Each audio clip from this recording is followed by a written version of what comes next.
Federal, state, and local officials wrapped up a press conference with the latest details on the devastating Maui wildfire. KITV4's Ali Duclo in his hometown and live in Maui with that full recap.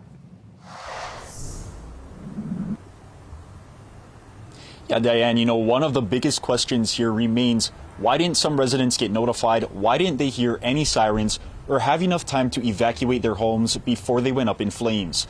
Maui Fire Department Chief Brad Ventura's simple explanation: the fire was too fast and the process of sending out those notifications could not outpace the blaze.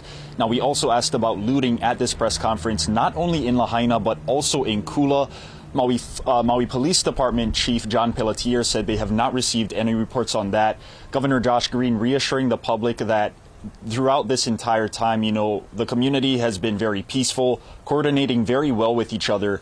Mayor Bisson here also echoing those sentiments, saying that this is really a community-led effort that's funded by government support. Another point I want to bring up here, only 2 people who died in the fire have been identified out of the more than 80 total that have been listed so far in that total death count.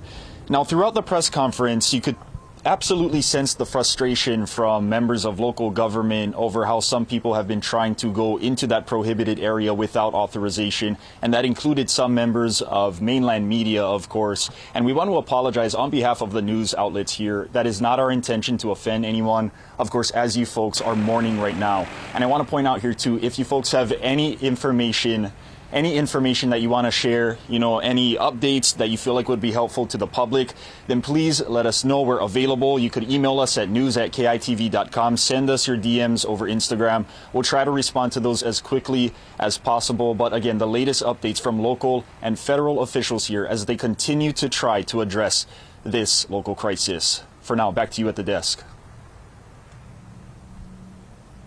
I'm sorry to just kind of throw you off here. I know you've been working 20-hour days, but this is your hometown. And I was wondering, how is it for you to cover what has now become the deadliest fire in the U.S. in the last 10 years?